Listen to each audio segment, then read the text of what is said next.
All right, welcome everyone. This is Our Travel Experiences. I'm your host, Kyle Rasmussen, and today I have with me Mia, who is Mia on the Map, which is an amazing handle, by the way, on Thank you. Instagram. Mia, how are you today? I'm doing so great. Thanks for having me on your podcast. Yeah, of course. Always excited to to talk with fellow travelers and get to hear your stories. So I'm really excited to hear more today. Yeah, truly the best way to start a Monday morning is talking travel. So 100%, 100%. Awesome. Well, I've been following your Instagram page for a little while now. You got some amazing content on there. First, I wanted to talk about, you just put up your first YouTube video about oh India. boy. Yeah. Everyone check it out. Yeah. How was your recent trip to India? It was incredible. Truly an adventure. I started off the trip solo traveling, which most of my trips I've done have been solo. I just think it's a great way to learn more about yourself and the world around you. And it's, I personally find it easier to make friends when I'm traveling solo. Oh, for Um, so, but India is is a different ball game for solo travelers, I think. And I was very lucky beforehand. I had kind of put on my social media if anyone has any contacts in India and got connected with an amazing an amazing person. She's my age. She's from India and invited me to stay with her family for 10 days. And she lives in this remote village, about 3 hours from a city called Shimla. And it's kind of tucked away near the Himalayan mountains and a bunch of like cow farmers and beautiful homes, just like on the mountaintop. It was incredible. So that was honestly the best way to kick off my India trip. And then I joined a group tour with Intrepid for 12 days. I actually won that trip on an Instagram giveaway, Oh, super. which yeah, pretty wild. I got lucky last year. I won about 12 giveaways and like Oh, my what? drone too. I won it in a that was like a contest slash giveaway. So yeah, Jeez. I, I know I must have some good energy this year. So Yeah, did you buy a lottery ticket too? Jeez. I did. I did. Everybody kept telling me to do it. I haven't won that though. I think Oh, maybe dang. my winning streak is over, but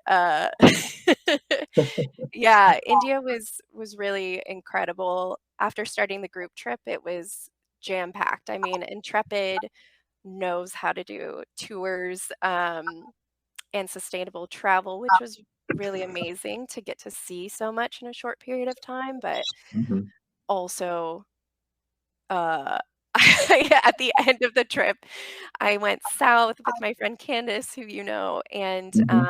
another mutual friend, Dimple, who we had never met before, but were connected online with, a travel company called the Nomadic Network, and Oh, okay. yeah, they're great. They're such a good community, but we all met up in the South, and I remember thinking like, "Okay, all I wanna do is just do absolutely nothing, just sit on the beach for a good week processing everything because a lot happened." Yeah, yeah, for sure. I can imagine India just being a total assault on all of your senses, and you probably need a minute to recharge by the end of that. Truly, yeah, I talked about that in my, YouTube video out there and just yeah, I knew it was gonna be a bit overwhelming at times. I'm the type of person who I think I am what do they call like a highly sensitive person, so if there's a lot of noise or kind of confrontation or any type of, like, people shouting at you or following you, any of that, like that it's just instant overwhelm for me, but I'm a pretty seasoned traveler too, so yeah, aside from having like one breakdown and I was good for the most part. Yeah. Did you like kind of the mixture of the solo and group travel in India? It was perfect. Yeah, it was perfect. I the solo trip really made my trip, I don't know, kind of hit home for me. I always Mhm. tell people I travel for people. That's what I remember the times that I've spent with locals, learning about the culture directly from people who are living it and who can, Mhm. share their life. I think when you can travel halfway across the world and realize, wow, I have more in common with this person than I do with like some people Yeah. back home, it's just a great way to break barriers and stereotypes and educate. And so, yeah, starting it off that way was great, and then going to some cities that I personally think would be a little bit tricky to do solo, although many people do it. I was grateful to have the group trip for the places that we visited in Rajasthan and, Delhi. Yeah, that was just it was nice to have that, and great group of people too. So fun when you can connect with people on such a deep level, even when the trip is short, like 12-day trip Mhm. is pretty short for me, Yeah. so Yeah, I think that's so much fun. I definitely I love the solo travel, for all the reasons that you mentioned. I just think it's very rewarding and you feel the experience more, I think. exactly. Uh, but the group travel is so much fun because you get to experience it with all these other people and, make new friends. It's kind of funny actually. I'm leaving tomorrow, from the day that we're recording this to actually go on another group trip with a bunch of people who I went on a different group trip with, and we all became friends What? about That's so months ago. fun. So Same group of kind of funny. people. Yeah, for the most part, yeah, it's gonna be there will be some new people, but a bunch of us who were on another trip together, we all became friends and are now gonna go on another trip. Yeah, where are you headed to again? I remember you told me, but I kind of forgot. Um, I guess I can share it since this will come out after I've been there, but I'm going to Cuba. Nice. Oh, I can't wait to hear about that. Yeah, yeah, I'm really excited. Little bit nervous because I have not prepared very well, but And you leave uh, tomorrow. yeah, we'll see how it goes. Um, but yeah, anyways, it's fun. I think there's good and bad to solo and group travel. Always. I mean, everything always has those pros and cons, right? Yeah, yeah, definitely, definitely. Yeah, I was curious. One thing that you mentioned to me beforehand, when we were setting this up, was slow travel, and I know that's in your Instagram bio. So, kind of tell me a little bit about that. What is slow travel? Yeah, for me, slow travel is being able to go to a place and kind of stay in that same place for a longer period of time versus like maybe you book a ticket for a trip, a week-long trip somewhere and try to hit all the tourist sites. Slow travel is more of you try to get connected with the community, learn a lot about that one place just from staying there. And Hmm. so back in the day when I was teaching English, which actually wasn't that long ago, I shifted to teaching online, which was great because I could kind of just like park it in one place for I would normally stay the full length of a tourist visa, which was Okay. 3 months for Mhm. most, for a lot of countries. And it was just, I think slow traveling gives you a really great taste of a country and or the city that you're in because it does give you that time to build deeper relationships and build trust. Um, I remember when I was in Thailand, I was in Chiang Mai for about uh I think I was there for about a month. I spent almost a year in the north, but Chiang Mai was there for a month and I remember I would go to the same street vendor. She would have the best Thai tea and every morning before my classes, I would go over there and I would get some tea and by the end of like week 3 cuz I would go there every day. I probably had a sugar overload doing that, but, it helps build relationships, and that lady, we got to Uh-huh. know each other, and, she would invite me to different, things with her family, and, it's just, like, it really adds this special, heartwarming context to travel, and for Hmm. me, I grew up, I was adopted as a child and as a baby, and I think for a lot of kids who are adopted, they kind of grow up with this, I'm not gonna say like hole, but it's this feeling of restlessness and, you're just kind of searching for home and meaning in a different way, even and it doesn't matter, like, what your family situation is, like, I love my family, I have a great family, um, but I still had that feeling of wanting to find home and Mhm. search for that, and so slow travel really let me see family structures in different countries, and, um, it it just added a lot of meaning to my personal search for home, which is really just found within yourself. I think that's something that Yeah. I realized getting older is, your roots are you kind of grow them within yourself. But having those family experiences has really changed me. Like my friend in India staying with her family for 10 days, we all got really emotional when I left, and 10 days is, like, a Mhm. pretty short amount of time, but by the end of the trip, I was calling her dad papa, he was calling me his daughter, she was calling me her sister, and I have had experiences like that all over the world. Japan is another place where I have people I consider family, and so it's pretty incredible to know home is what you make it, and you can have it anywhere you build those connections, so, Mhm. yeah, that was a long spiel, but yeah, that's one of the reasons why I love solo travel and slow travel because it gives you that chance to find home in different communities and explore what that means for you. Yeah, yeah, for sure. I love that aspect of traveling where you make those connections and build those relationships, and really you make, I mean, you make the entire world your home. Uh, Mhm. and I think that can be hard sometimes because you have little pieces of you that are spread across the world. Um, Yeah. don't quite fit into any one place in particular, but I think it's really rewarding because you can say, you know what, I lived in Thailand and I love, spending time there and I have friends there and everything. And it's just, I don't know. I love that about world travel. Yeah, because you can always go back to that place and have those people there, like, people make a place, Mhm. right? And but you're so right.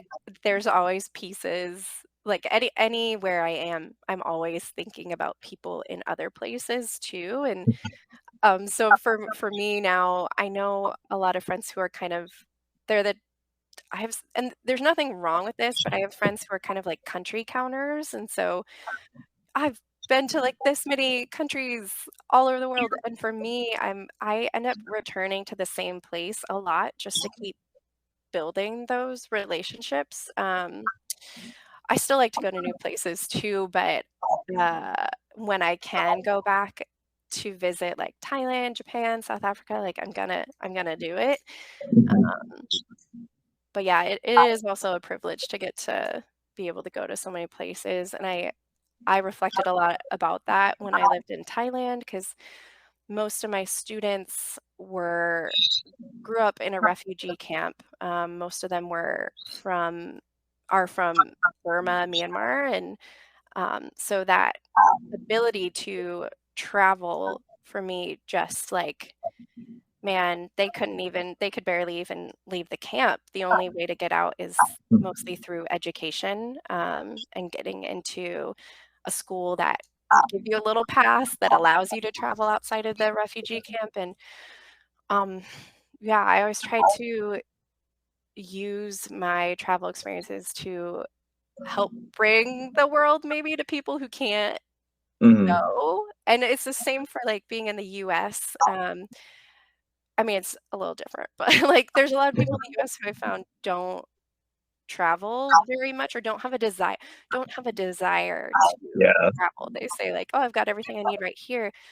But man, you can just learn so much if you're able to go abroad, like 100%, you should do it because you can learn so, so much. But I try to use my experiences to share about different countries back home. And it really has, I've seen it have an impact just on my family alone, like, um, yeah, I think it does help break stereotypes and break down that fear that people have of, the other, or what's different, Yeah. and people are always scared of things that are different, and I think it's differences should be embraced, and, so I'm glad I get to travel all over and share about that with people, and that's what I hope to do with my YouTube channel too.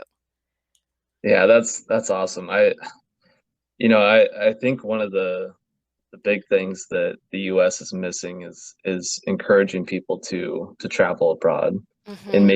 making it possible for people to do that. I think our country and the world would be a lot better off if every high school senior had the opportunity to go travel abroad for at least a couple weeks Yeah. before they go to college or into the workforce or something. I think it would really open people's eyes. I know it did for me. Yeah, It changed my life forever going abroad. especially if you can do it at a young age, you're right, like, it Mhm. really does, you realize you can make it a lifestyle or build it more in and into your day-to-day, so Yeah, and like you said, it breaks down those stereotypes. We only hear a small snippet of other places here, and Mhm. it's usually something negative. But that's Yeah. not the case. I mean, that's one small instance, but you find when you travel that most people around the world are just trying to be happy and live a good life, and they're actually super nice and friendly. Yeah, exactly, like, super hospitable. It's that power of a single story, right? Like, the media just shows us one side, and you're right, it's normally negative or kind of obscure. It's not, it may be Hmm. true, but it's not the whole story. So, if you can travel, do it to find the whole story. Yeah, yeah, definitely, definitely. Yeah, so going back to Burma, what was that like? Living there, and then you said you were teaching there. So, I was I don't really advertise this too much 'cause, um, Burma's a I mean, especially right now, but even, Yeah. back in, like, 2018, 2019, still a tricky country to, you just really have to understand what's going on, and I learned a Hmm. lot of that from my students. So when I was in Thailand, I was working on the border of Thailand and Okay. Burma, and so the border is a river. You can just look over the river and there's Burma. Um, so people did a lot of border hopping. I mean, my students still had family there, and I did get the chance to go to Burma um, twice, and once was for a longer period of time teaching in a an area that has always had a lot of civil war take place in that particular area, and so I went to deliver school supplies and teach, and also taking it, rewinding it back a little bit, because people always ask me like how how did I get connected with this community. Straight out of college, I graduated from school and I went to work in Georgia, the state, in an intentional community, and they hosted a lot of newly arrived people with refugee status. And Hmm. there was a period of time where a flood of people, it was everyone came from Burma, and most of them were from the people I was working with, most of them were from the ethnic group of Karen, also known as Ganya. And Burma has like I think it's like 9 main ethnic groups, but a ton of others. And so I I was, it was small town Georgia. I was looking for a room to rent, and one of my adult students said, "Oh, you can rent a room in my house because there's limited apartments." And I said, "Sure, great." And so I lived with a family who grew up in a camp in Burma, or a camp in Thailand, but also a little bit in Burma when they were younger, and really learned a lot about their culture. But getting to know them more, living with them for like 3 years, I mean, they became my family. And um, I wanted to learn more about their experiences, and so I went and found an opportunity to work with that same population, and man, it was life-changing just, seeing how hard so many people are working merely to access education, even in, like, Mhm. war zones, I mean, right now, like, bombs going off all the time. The school that I worked at was bombed, Jeez. and a lot of people don't know about this because it's I mean, most people heard about the coup recently, and I mean, 2020, Mhm. in Myanmar, but Burma has the longest ongoing civil war in the world, and so many people don't know that because it's just not in the news very much, and, Yeah. um, so it really changed my perspective seeing kids who super bright, so smart. They grew up in a very isolated area with and I was one of the first foreigners that they've ever met.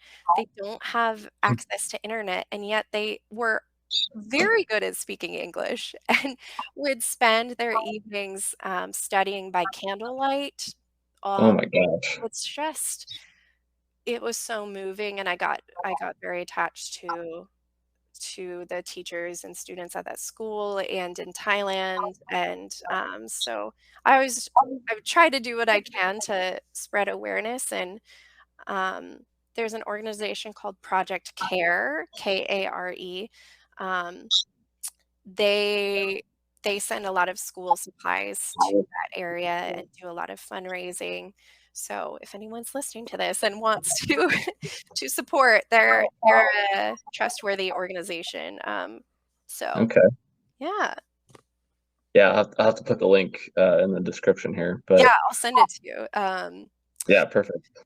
Oh, yeah, I always get kind of I always get a little emotional talking about, Burma and Thailand because it I really was I was getting emotional listening to you. Uh, that that's has to be such a rewarding experience for you, but just I mean, I can't imagine how difficult that is to see, what they're going through there.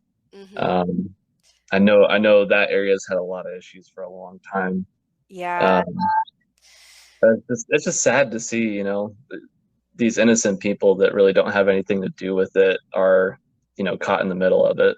Right, it's a lot of people who are just, like, wanting to live a peaceful life, and, uh, yeah, I mean, most of them grew up as farmers or have, like or expert oh my gosh, the amount of things I learned about the environment and plants that you can eat and plants that you can use to, like, heal wounds and things like that. I learned so much from my students. They're all young adults, the people that I was working with. Okay.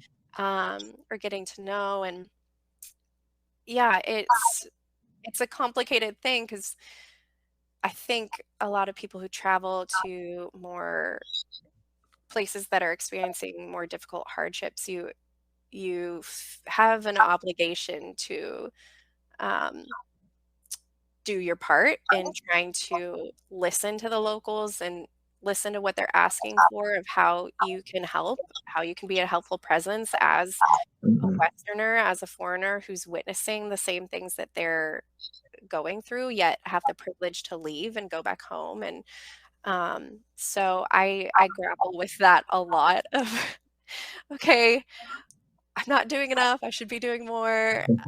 But I think the best thing anyone can always do is listen first and show up with curiosity for Mhm. situations like that. Yeah, I love that. I think that's a good life lesson just in general. Just listen and try to understand where the other person's coming from, Hmm. their experiences. Yeah, definitely. And fun fact, Indiana has the largest population of people from Burma outside of Burma. Isn't that wild? Really? Yeah. So I'm in What? the right state. Of all the places, I mean, that just seems very random. I know, it does. I still don't really know why, but That's funny. yeah. Um, so yeah, you kind of explained it a little bit, but with these kind of slow travel experiences that you've had, um, how have you gotten connected with the families you stayed with, and how have you kind of planned these longer trips out? Ooh, that's one of my favorite questions. Like, how do I connect? How do I meet people? Because I always want others to be able to learn how to do this too. Um, I will say for me, I've always put myself in situations in the US where I know I'll be in surrounded by like international communities. Um, Hmm. and I started doing this after I studied abroad in college. I studied abroad in Cape Town, South Africa, and Oh, after super that, cool. it was amazing. Oh, I love that. Yeah, I mean, what an interesting city to learn from.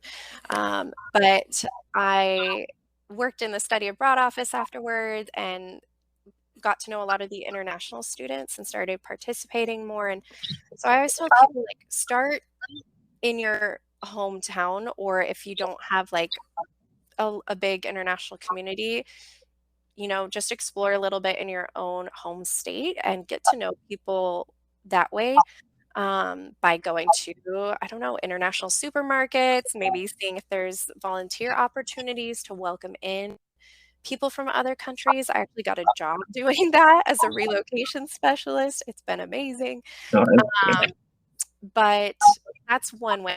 Another way is to language exchange or language lessons are that's like one of the top ways I've met people. And I always tell people, like, even if you're not, one, you should learn a little bit of the language, like common hmm. courtesy, right? When you're a guest in someone's home, like make an effort to try to speak that Yeah. language. But even if like, you're not planning on being fluent or anything, signing up for language apps like HelloTalk, italki, um, those are really great, and I can send you the links for those too. Yeah, definitely.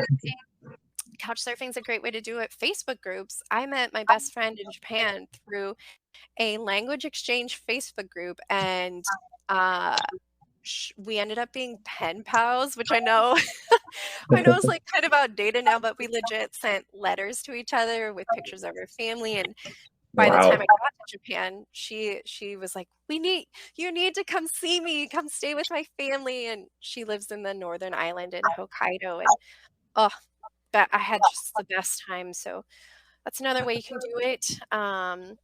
And oh, I know there's more. I share this is in my YouTube video too. So everyone go Okay. find me on YouTube.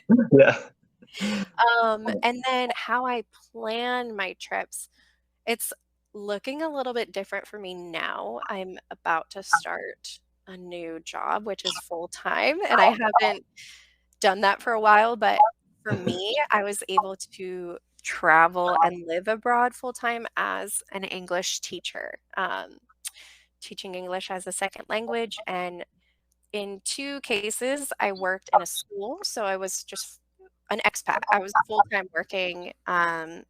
And then I shifted to finding a remote job teaching online. Then I started my own remote teaching business. And so during that time, I would always pick a place that was affordable for me in the same time zone as my or similar time zone for the students I was teaching, because then I didn't have Mhm. to worry about waking up super early or super late like I did Yeah. when I moved back to the States. Um, and kind of planning out where I wanted to be my home base in that country for the time being. And yeah, and so normally when I was slow traveling, I would structure my week by having 3 to 4 days where I was working regular hours, and then the rest of the time I would plan trips or just wander around the city, use that as my time to connect with the culture more. That Mhm. was my favorite way to structure travel during that time. And now, I am in this situation where I'm trying to save up some more money and launch my own business to help other people travel more, which is really Oh, exciting. yeah. Yeah, so I'm also 30. Am I 30? Am I 31? Oh my god, 31. Oh, how does that happen? I hate that. Okay, I swear I told so many people I was 30. I'm 31. I think being a little bit older and having traveled so much, I now like to have a home base and a place where I always tell this to people, like, I always want a place to keep my stuff, like, Hmm.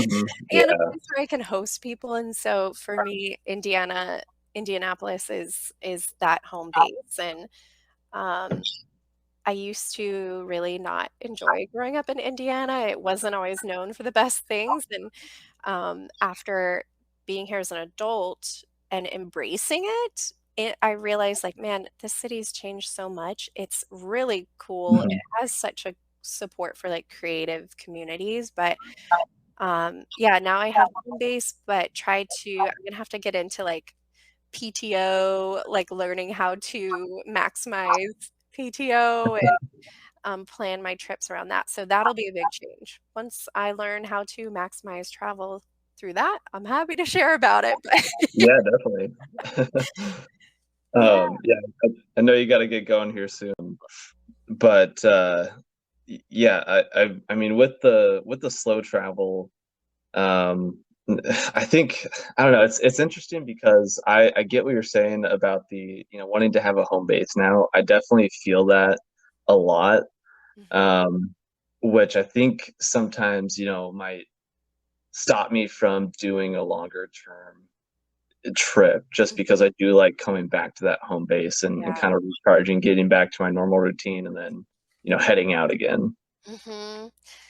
Yeah, routine is pretty crucial, I realized, 'cause for a long time I was traveling without I didn't really have, a routine, except when I was, like, living in a place, and then it gave me time to do that, but, yeah, I think it is a lot easier to build routine when you're in that you have that home base, and you can always start it when you're traveling, but if you wanna see a bunch of new places, it does change that routine a lot.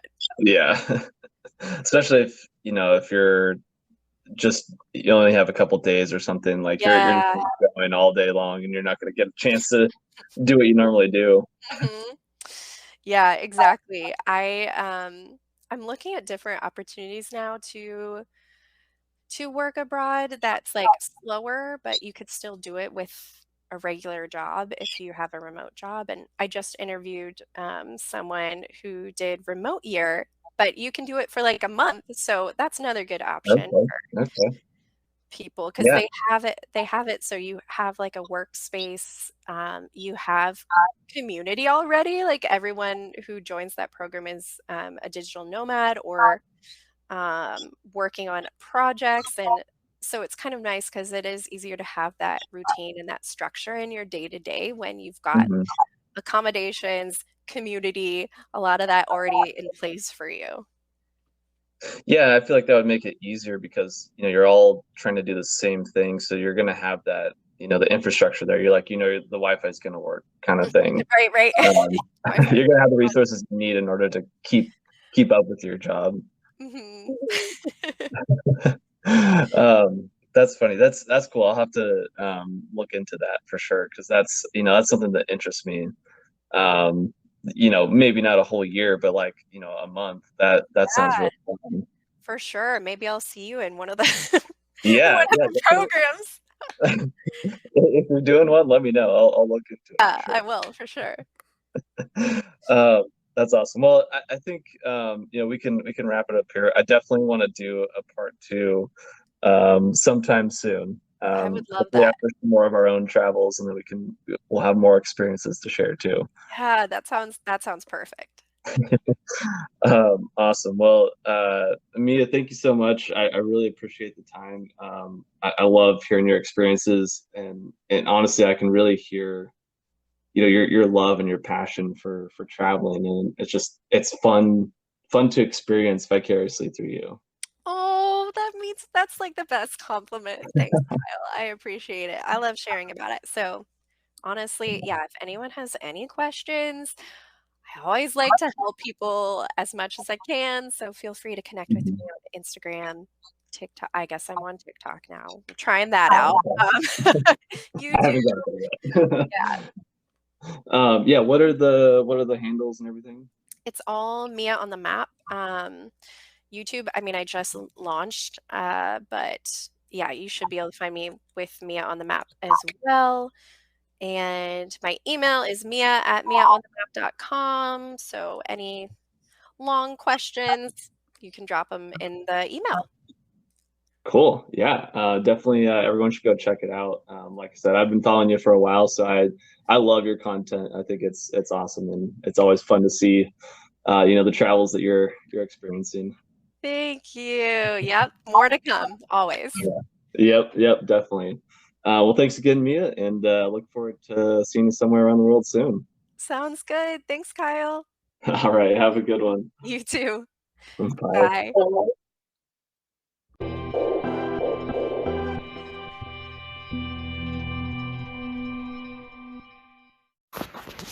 Hey everybody, Kyle here. If you enjoyed today's show and want more, you can always check out every episode on Spotify, Anchor, YouTube, and now Amazon Music as well. Just search for Our Travel Experiences on any of those platforms and it will pop up. You can also find everything all in one place on my website, ourtravelexp.com. And if you want to see my travel pictures as well as travel pictures from guests on the show, you can check them out on Instagram. The page is called Our Travel Experiences Podcast. And if you want to share your own pictures on the Instagram page or be a guest on the podcast, you can message me via that Instagram page or email me at ourtravelexperiences@outlook.com. I would love to see your pictures and hear about your travel experiences, so please send them my way. And if that isn't enough for you, make sure to check out my weekly YouTube show, From Around the World Fridays.